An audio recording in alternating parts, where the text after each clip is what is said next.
talk today about polar equations, polar coordinates. All right, so the first thing we're going to talk about is graphing these things. When you want to graph a polar equation on a graphing calculator, first thing you need to do is set your mode. So hit your mode key, and down here at function, you're going to go over to POL for polar, and you select that. We're going to graph this equation to see if we all can get the same picture.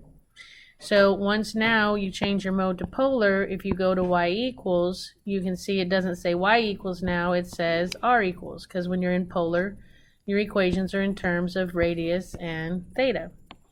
So if I type that equation in, and to get theta is the same way we get x. You use the x key. It's just that when you are in function mode, this key gives you x. If you're in parametric mode, it gives you t. If we are in polar mode, we get theta. And guess what you get if you're in sequence mode? You get n. Okay? Then check your window. I usually start at a standard window, and so if you just hit zoom 6 and then you go to window and check out what it did, what a standard window is in polar is it goes from 0 to 2 pi, and that 0.13 is actually counting by pi over 12, I do believe. And then this is your standard window for x and y. Negative 10 to 10, count by ones. Negative 10 to 10, count by ones. And if you hit graph after that, you get this pretty little graph. Isn't that cute? All right. So let's try a few more. This one says, with your calculator set to radian mode and polar graphics capability, graph the following function in the window specified. So if you go to y equals, but it'll be r equals now, and you type in this function, go to window, and they want you to set theta minimum at 0 and theta maximum at 6 pi. And they want you to set your x window to negative 2 to 2 and your y window negative 2 to 2. If you set that, you get this picture. It can be a little tricky if you're not given the window settings. So this is a graph right here. This is the exact same graph. Oops. It's the exact same graph as this one. It's just that I did a standard window instead of using their measurements. And you can see it's quite a bit smaller and not as easy to read. So don't be afraid to experiment with what these equations look like in different windows. What happens if we were graphing these in degree mode? Well, if you just switched to degree right now, you ain't going to see much because your window is set in radians. But what would happen if you changed your window to, say, go from 0 to 360 or something? Try it out. See what happens. Alright, so they want you to type this one in and match the picture. Now, he's being a jerk because this isn't r equals. This is r squared equals. You can't graph r squared. You have to graph r. So, square root both sides. And I get r equals plus or minus the square root of sine of 3 theta. Which means to type it, you got to type the positive one and the negative one on a second. If you don't, you'll only get half of the picture. So type it like that and match the picture. Hit pause, come back when you're ready, and you should get D. Alright, to convert from Cartesian, which is rectangular,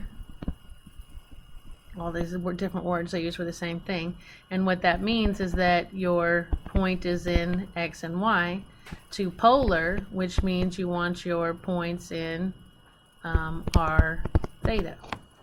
So relations between polar and rectangular coordinates. We know that if we have this theta here, this length would be r. If you pictured a circle coming around, through that point, that would be the radius of the circle. This would be x distance. This would be y distance. So I can say again that I could say cosine theta equals x over r. So what they did to get this is they got x alone. So they said then x equals r times cosine theta. They did the same thing to get this one. This is just Pythagorean theorem. Leg squared plus leg squared equals hypotenuse squared. And this is our handy dandy tan function, opposite over adjacent. So if you're trying to convert a point from rectangular to polar, you want to plot the point, find your r. Now remember, we're using this equation, but to get r alone, we took the square root of both sides. That's where they came up with this. And then find theta using the tangent function. Alright, so when we know a point in the Cartesian coordinates, x, y, and we want it in polar coordinates, r theta, we basically plot the point like it says, 12, 5. These are my axes. I'd come over 12 and up 5. There's my point, 12, 5. And notice that x and y are both positive. When x and y are positive, I am very happy because that means there's no drama of being in the wrong quadrant, went the wrong direction, or anything like that. Quadrant 1 is safe. So I don't have to worry about any of that. So it says step 2, find r. And r equals the square root of x squared plus y squared. So r equals the square root of 169, so r equals 13. To get theta, I'm going to set up tan theta equals y over x, opposite over adjacent. I'm going to arctan that, and I get theta equals 22.6 degrees. That would be that angle. So my rectangular coordinates are 12, 5, and those are equivalent to my polar coordinates, which are going to be at r, comma, theta. Okay? And like I said, I don't have to worry about my answer because x and y are positive.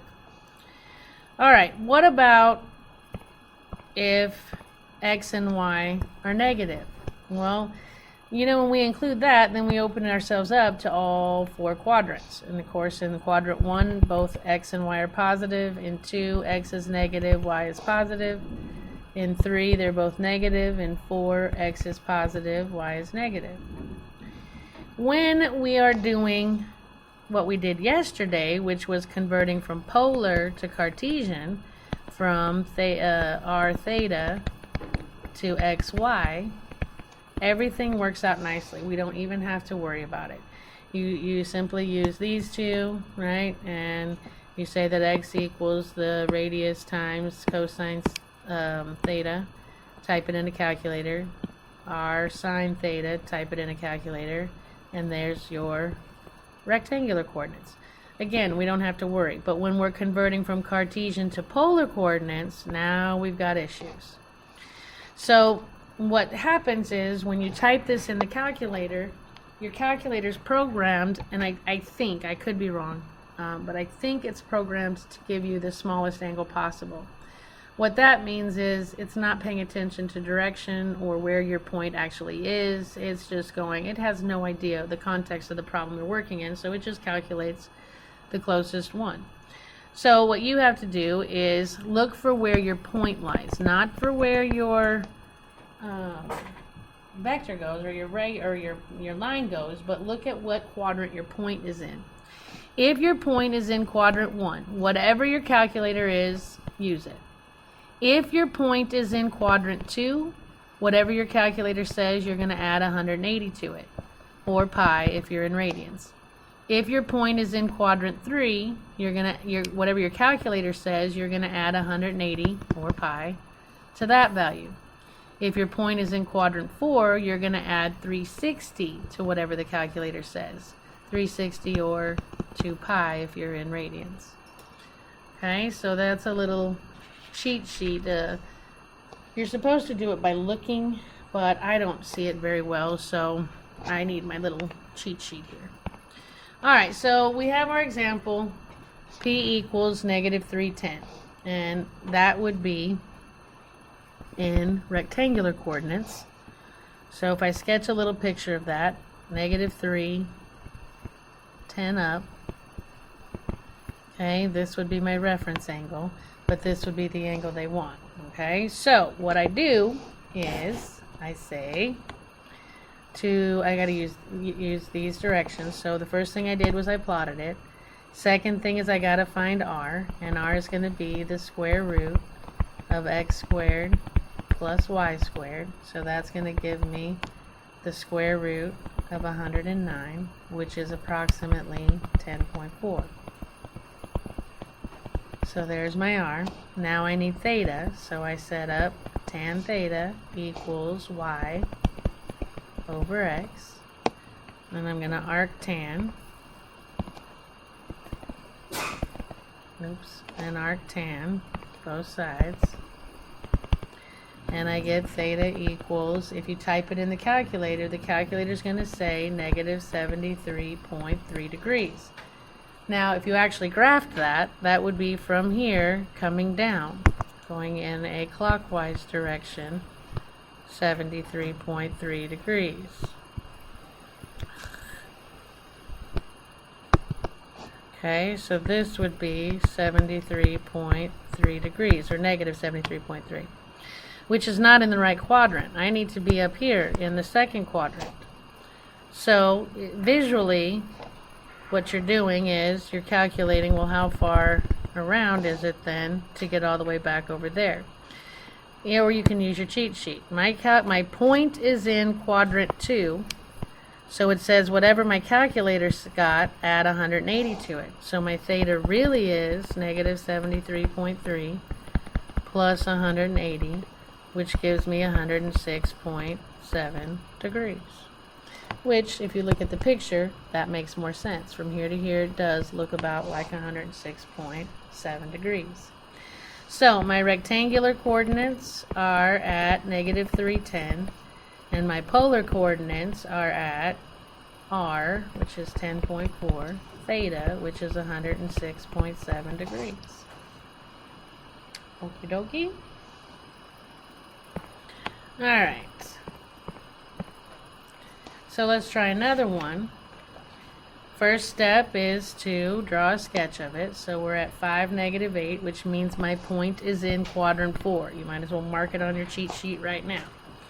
Alright. So, the first thing I have to do, so I plotted the point. The next thing is to find r. And r equals the square root of x squared plus y squared, which gives me the square root of 89, which is approximately 9.4. To get theta, I do tan theta equals y over x, arc tan, both sides, and I get theta equals negative 57.9 degrees, so let's call that negative 58 degrees. So, from here to here is negative 58. I'm in the right quadrant, but I have the wrong sign. So, what they want us to do is, what I'm really measuring is from here around. So, this far would be 90, plus another 90, plus another 90. If that's 58, then what's left has to be 90, take away 58 would be 32. So you have a couple of choices. You can do it by your eyes and go, theta then would really be 90 plus 90 plus 90 plus 32, which you get 302 degrees. Or you can use the rule and say, whatever your calculator says is wrong. So add 360 to that, and you get 302 degrees. So hopefully one way or another you can see that. So my rectangular coordinates are 5, negative 8, and my polar coordinates are r, 9.4, theta, 302 degrees. Okay?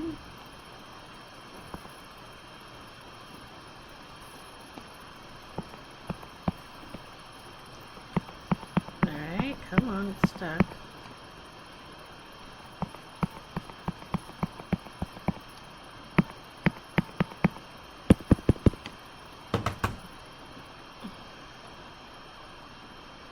Let me start it again. I don't know why it's stuck. There we go. Alright, so now they want us to find two polar coordinate pairs. Alright, so that's why at the bottom here I put down and reminded us how to make a multiple representation of a point. Okay, so let's go about finding the first one first. Alright, first thing we're going to do is sketch a picture. -1, +1 would be up here. Yeah. Alright, so I'm going to first find r. My r is going to be the square root of x squared plus y squared. That gives me the square root of 2. Now, you know, see how here, how we want 2 of them? And all the other ones, I just did the square root and I didn't even consider the plus or minus. Because they want two representations. Well, there you go. Plus, remember the other saying where you change the sign of r and add pi to theta?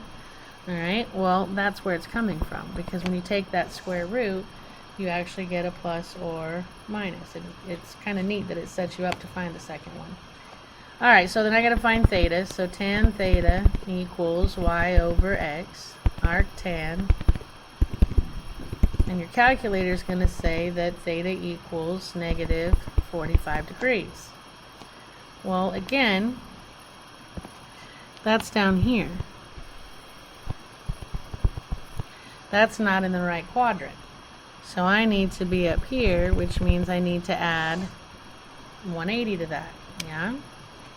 Or your point, -1, 1 is in quadrant 2, so I use the rule, whatever your calculator says, add 180 to it, and my theta would really be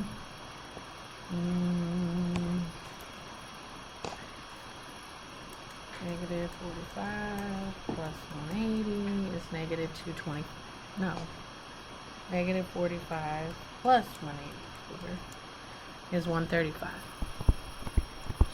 Now, the problem is, I'm going to switch to radians because, and your calculator won't give you radians, but Math Excel is going to make you do radians. So at 135, what theta really is 3 pi over 4. So my first polar coordinate would be a positive square root of 2 and 3 pi over 4. But they want more than one representation. So what I do is I use this one down here.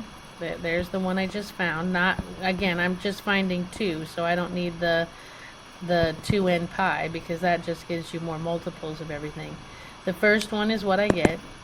The second one says change the sign of r and add pi to theta. So if I change the sign of r, that becomes negative, and take theta and add pi to it. So that would give me negative square roots of 2, and that would be 3 pi over 4 plus 4 pi over 4 if I turn this into a common denominator. And that would give me a negative square root of 2 and 7 pi over 4. So my second polar coordinates would be at negative square root of 2 and 7 pi over 4. Okay, now, are there any other possible answers? Yeah, about a gazillion, because you could just keep adding multiples of 2 pi. But there's another, if I look at the answer in the book's answer says square root of 2, 3 pi over 4. Its second one is a negative square root of 2 and negative pi over 4. Well, aren't these the exact same point? I mean, all that means is direction. 7 pi over 4 would be going this way, whereas if I call it negative pi over 4, it just means I'm going the same place, but I'm going in an opposite direction. So, again, like I said, there's multiple representations of these points. So don't get too frustrated if you come up with a different one from Math Excel. It doesn't mean you're wrong, you're just not thinking of the same one they are. Alright? You try this one, hit pause, come back when you're ready. And hopefully you got 4. Alright, the first thing I need to do is find r. Well, I need to plot the point. So if I plot that point, 4, -4, it's down here.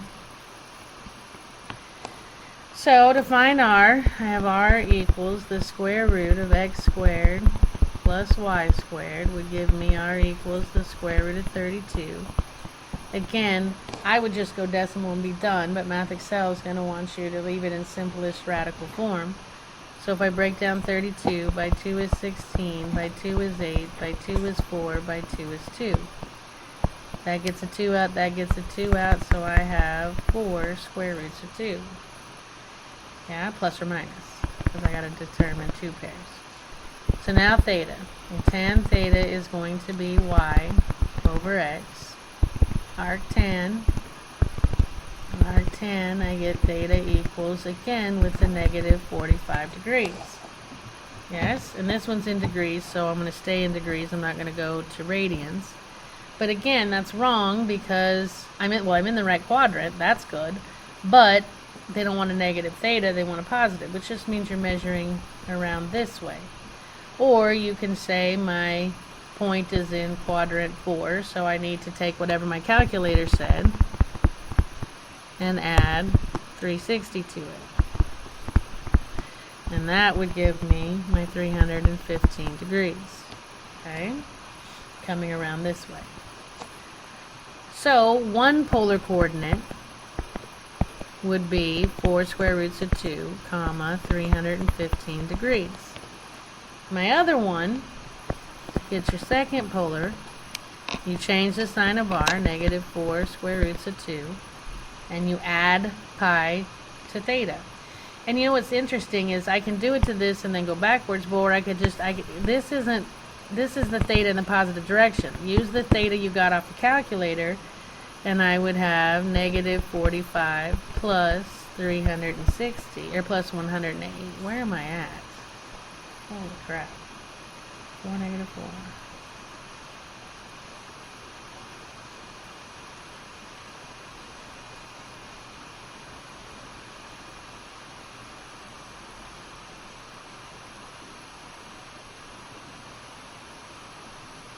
Oh, I added 360 there.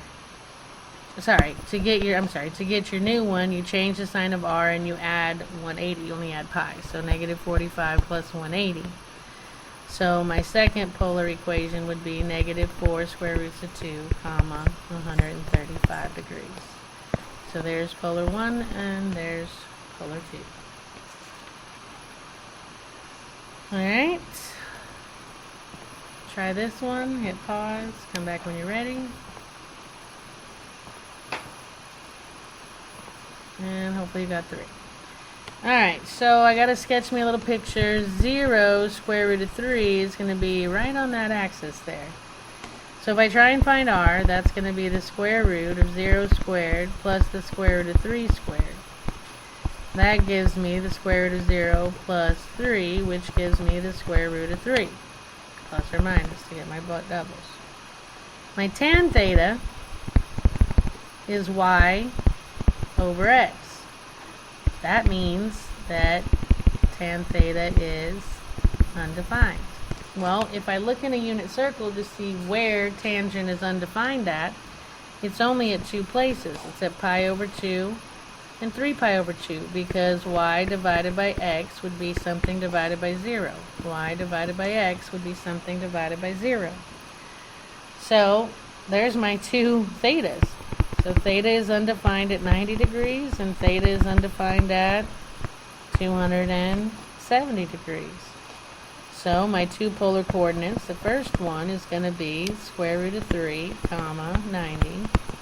And the second one is going to be, change the sign, and your other one's going to be 270. Yeah? Okay, try this one, hit pause, come back when you're ready. And hopefully you got 1. Alright, so if I sketch, leave me a little picture of here, 3 square roots of 39 and 9, you're in quadrant 1. Yay for me, I don't have to worry about direction and all that other stuff. So to find my r, I'm going to take the square root of 3 square roots of 3 squared plus 9 squared. That's going to be 27 plus 81. That's going to be, I don't know, 108. And the square root of 108 is 10.4 approximately. Yeah? Oh crap. And if I look at my answers, they're not going to leave them like that, okay? They're not going to go decimal, they're going to go radical. So if I break down 108, by 2 is 54, by 2 is 27, by 3 is 9, by 3 is 3. 2 threes, 2 twos, 2 threes. That gives me 6 square roots of 3, plus or minus. So now I got to find theta, so I set up tan theta equals y over x. That gives me 3 goes into 9 3 times, 3 over the square root of 3. Then now I need to rationalize, so times the square root of 3 times the square root of 3. Tan theta equals 3 square roots of 3 over 3, which gives me tan theta equals the square root of 3. Okay, so now when I arctan, your calculator should tell you that theta equals 60 degrees. Yes? And since x and y are positive, I don't have to worry about moving into another quadrant or coming around or anything like that. So my first polar coordinate would be my r and my theta. My second polar coordinate says change the sign of r and add pi, or 180, to the y. So that gives me my second polar equation is negative 6 square roots of 3 and 240. 240 degrees. Okay? Alright, so now we are going to convert equations. When we talk about a polar equation, it's an equation whose variables are r and theta. So if you have a polar equation, instead of x and y, you have r and theta. So to convert a rectangular equation in x and y to a polar equation in r and theta, we're going to replace x with r cosine theta and y with r sine theta. Alright, so it says convert this to polar form. Well, before I start changing my x's to r cosine theta and my y's to r sine theta, I want to get this as simplified as I possibly can. So I'm going to make the 2 copies of x minus 3 and the 2 copies of y minus 2 equals 13, and I'm going to distribute and combine like terms. So that's going to give me x squared minus 3x minus 3x plus 9 plus y squared minus 2y plus 4 equals 13. Yes? So then I'm going to combine like terms, x squared plus y squared minus 6x minus 4y plus 13 equals 13. Well, usually when I'm solving higher order functions, the first strategy is to get 0 on one side. So if I minus 13 and minus 13, I get x squared plus y squared minus 6x minus 4y equals 0. Okay, so now I've got it as simplified as I possibly can. I did. So what could I possibly do now? Well, let's look at that chart of equations they gave me to use. I saw an x squared y, there it is. X squared plus y squared is r squared minus 6x minus 4y equals 0. So then I plug in for x, r cosine theta, and for y I plug in r sine theta. So that gives me r squared minus 6r cosine theta minus 4r sine theta equals 0. I'm going to factor out an r.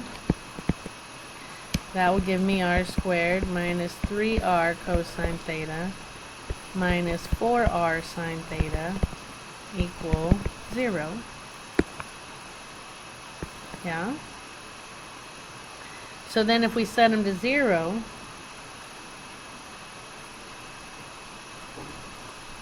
oh, for crying out loud, Tamsin. Why aren't you guys paying attention? Because you can't see what I'm doing. Sorry. You're going to factor out an r, which would be r times r minus 6 cosine theta minus 4 sine theta equals 0. So then you can set them to 0. So either r equals 0 or r minus 6 cosine theta minus 4 sine theta equals 0. To solve this second one, what they really mean for us to do is to get r alone. They want us to end up an equation in r and theta instead of x and y. So if I get r alone, I'll have that polar equation.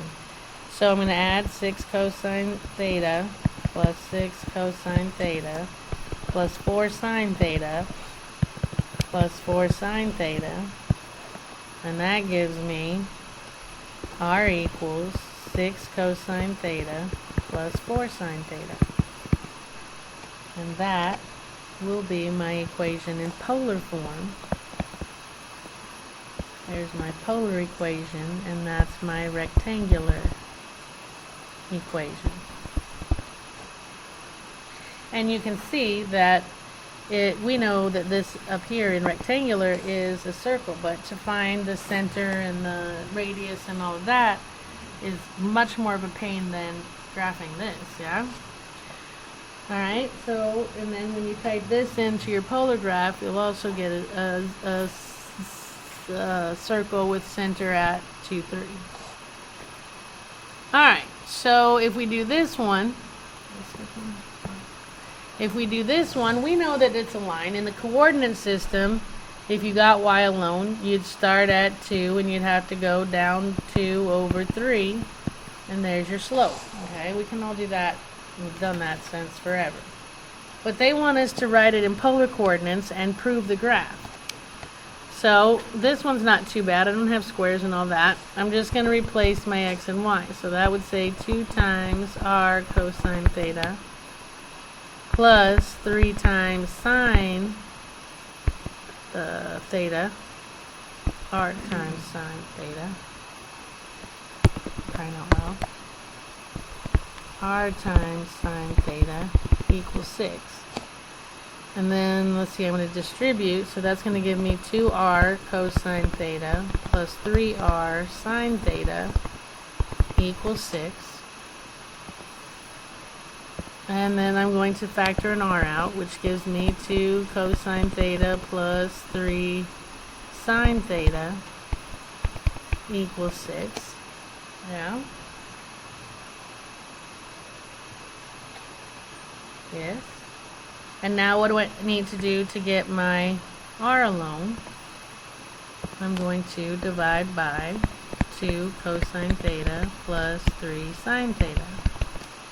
Divide by 2 cosine theta plus 3 sine theta. And that gives my r alone, and my r equals 6 over 2 cosine theta plus 3 sine theta. And that would be my polar equation that matches my rectangular equation, which was 2x plus 3y equals 6. Bet you never thought you'd be drawing a straight line using trigonometry, right? Okay, next, y equal 11. We know that that's just a horizontal line through 11. How in the world are we supposed to make trigonometry graph a flat line? Well, this one's actually the easiest one of all. They're telling you what to replace y with. You can replace y with r sine theta equal 11. To get r alone, divide by sine theta, and you get r equals 11 over sine theta. You could also write that as 11. 1 over sine is cosecant theta. These would both be correct answers. For some reason, I think Math Excel prefers that one. Okay, and again, if I graph it in polar mode, I get y equal 11. Alright, you try one. Hit pause, come back when you're ready.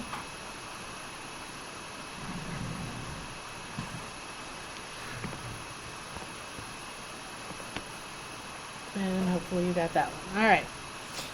So I see x squared, but I see x. And I see y squared, but I see y. So I can replace x with r cosine theta, and I can replace y with r sine theta.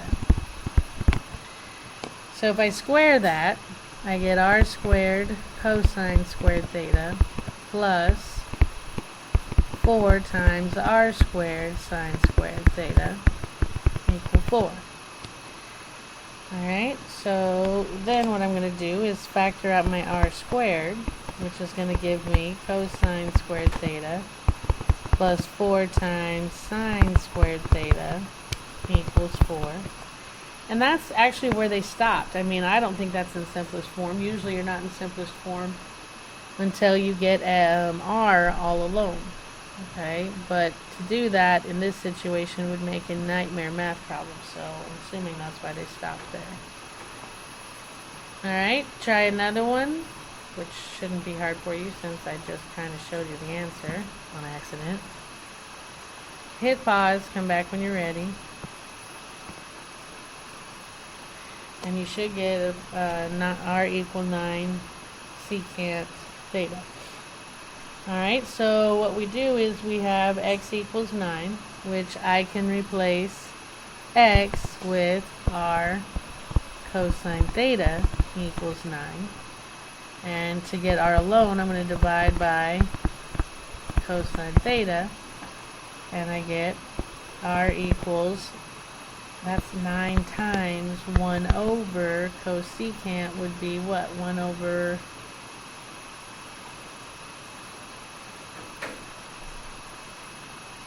What's 1 over cosine, guys?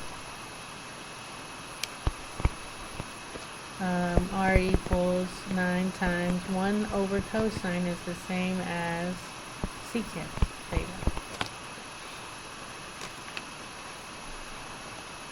Alright.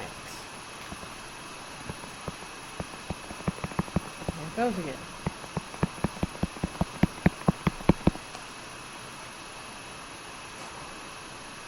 It's the little thing. I've technical difficulties all day today.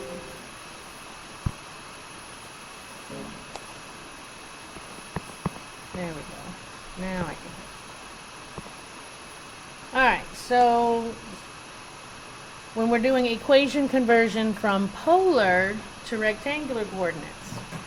From polar to rectangular, it says when we convert an equation from polar to rectangular coordinates, our goal is to obtain an equation in which the variables are x and y rather than r and theta.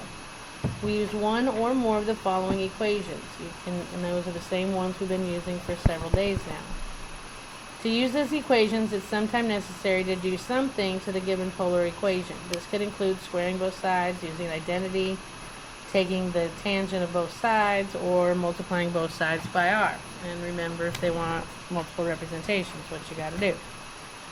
Alright, so the first one wants me to convert this polar equation into a rectangular equation in x and y. So now we know r and theta, and we want to change it back to x and y. So let's see, I could rewrite 3 cosecant theta as 3 times 1 over sine theta. Agreed? Hello? So r would equal 3 over sine theta. And I would then multiply by sine theta, which gives me r times sine theta equals 3. And r sine theta is the same as y. So instead of r equals, I can say y equals, darn it, Tamsin. Oh, for crying out loud. R sine theta is y, which now I can say y equals -3. Oh my goodness, 3, it's not negative. Golly. And you can see that's that horizontal line through 3 on the y-axis. Alright, so if I try another one, this one I don't have an r, but I have an r squared over here, so I could make that r squared if I multiply both sides by r. So that's going to give me r squared equals -6r cosine theta.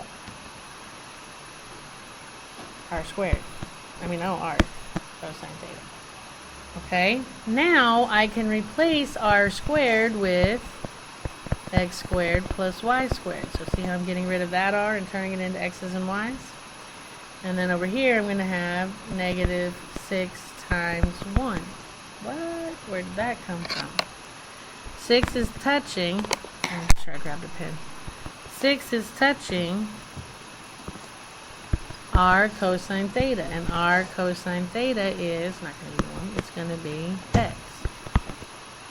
Now, technically, x squared plus y squared equals -6x. This is all in terms of x and y, so you should be done. But keep in mind what's going to happen is I know that this is a circle.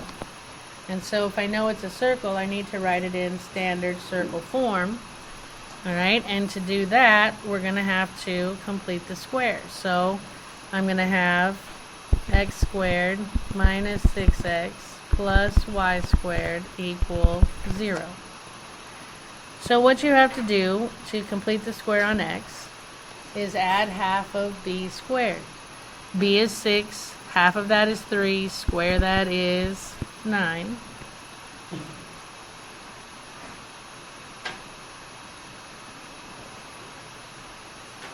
Yeah, that's 9. Just making sure.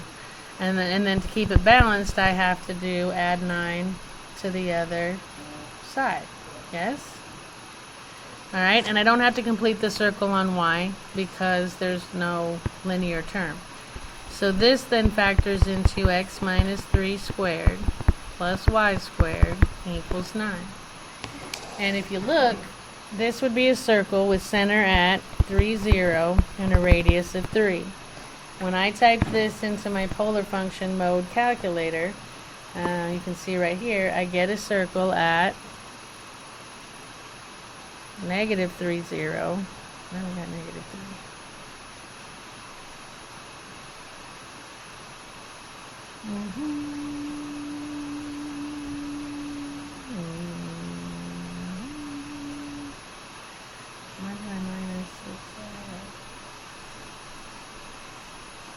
Oh, silly. When I move it back over, it's positive, which makes that positive, which makes that negative. There we go. Alright, so we have a center at -3, 0 with a radius of 3. Watch your signs. Apparently I can even screw those up. Okay? Alright.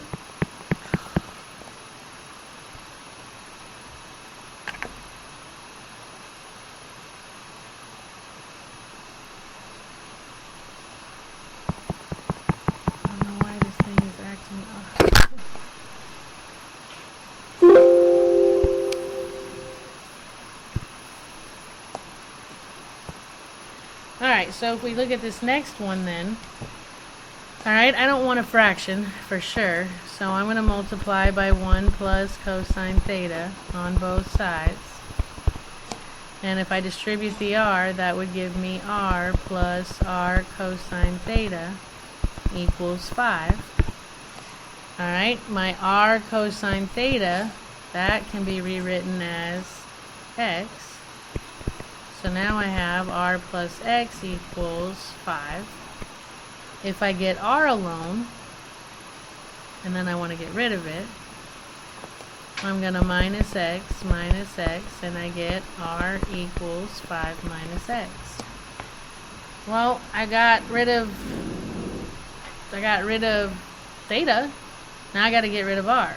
Well, over here, the thing with my r, another thing with r in it is this, which says r squared. Well, I don't have r squared. I just have r. Well, in my formula, if I do square root, that would say that r equals the square root of x squared plus y squared.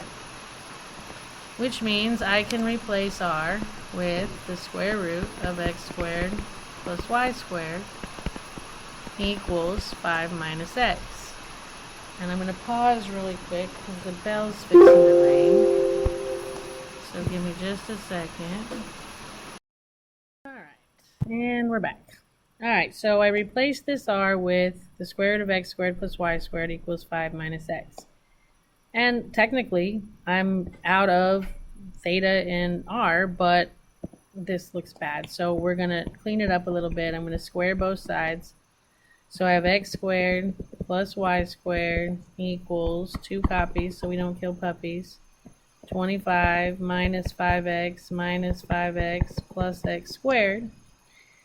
If I clean that up, I got x squared plus y squared equals x squared minus 10x plus 25. I just did this and put it in the right order. So if I want to get everything on one side or try and get, I don't know what I want to try and do, let's just get the x's together. So if I minus x squared, I get y squared equals negative 10x plus 25. And they just left it like that.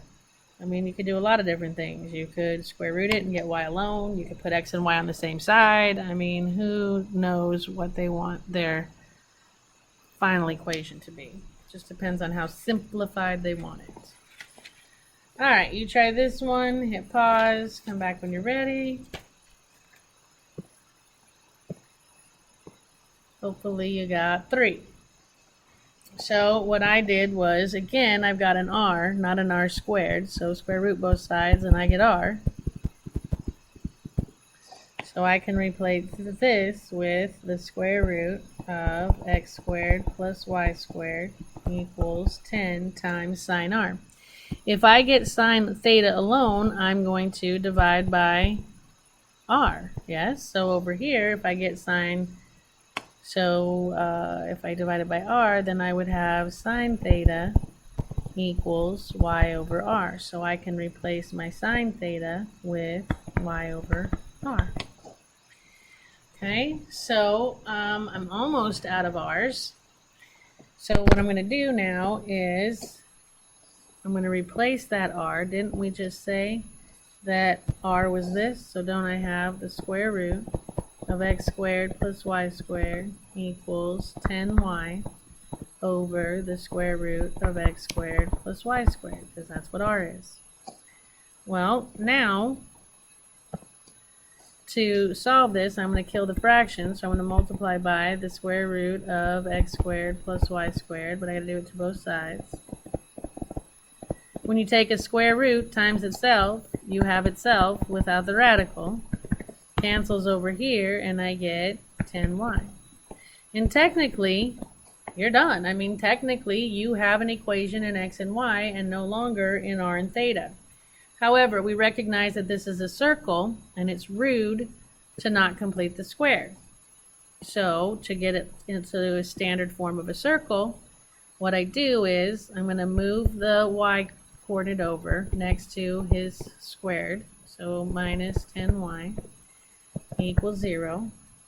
And to complete the square, just like I did a while ago, we're going to add half of b squared. b is 10, half of that is 5, square that is 25. But I got to do it to both sides.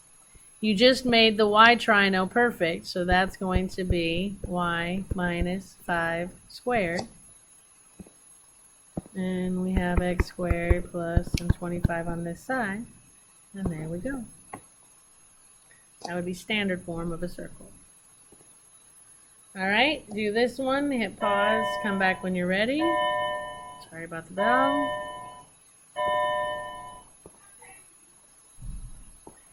And you should get 4. Okay, this one, if I distribute the r, I get r times cosine theta minus r times sine theta equals 5. Oh look, r cosine theta is x.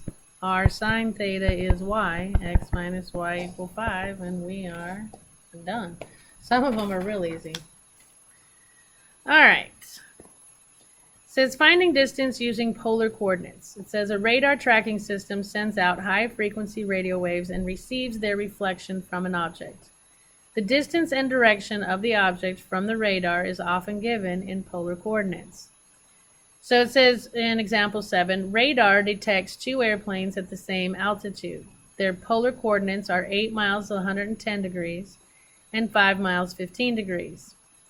How far apart are the planes? Okay, so if you have any desire to get into aviation, okay, flying or anything, radar is where you can use polar coordinates.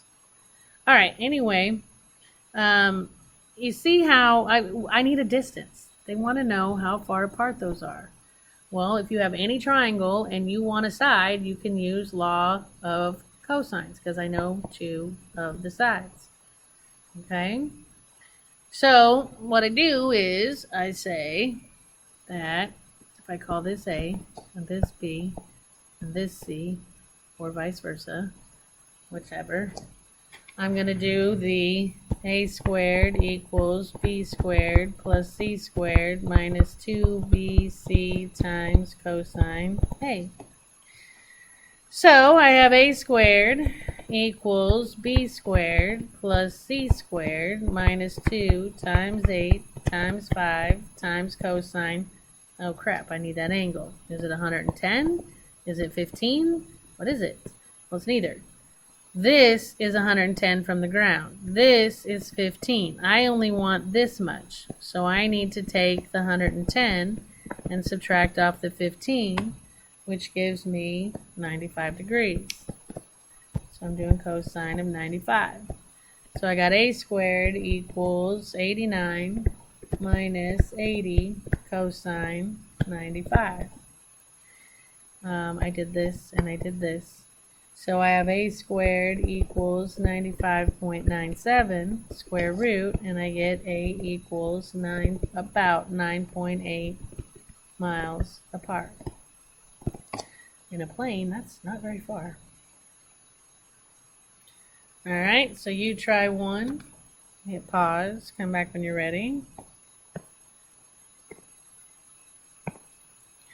All right, so again, I'm not even going to bother drawing the picture. This one is pretty easy. We're going to do A squared equals B squared plus C squared minus 2 times B times C times cosine. If you've got one at 11 and one at 87, 87 take away 11 is 76, so I have cosine 76. So I got A squared equals 113 minus 112 cosine 76. If I do the math on the calculator, that gives me A squared equals 85.9047 square root, and I get A is approximately 9.27 miles apart. Okay? So, we answered these two on day one. How do you use the law of cosines to find the distance between polar coordinates? Well, let's say you had this graph and this graph, and you wanted to find the distance between them. You call that A, B, C, label your parts, and you use law of cosines. So you'd have A squared equals B squared plus C squared minus 2 times B times C times cosine of A. And you can do a better job of explaining that, alright? But in a nutshell, there you go. So we are at homework. Happy homeworking, and I will see you next time.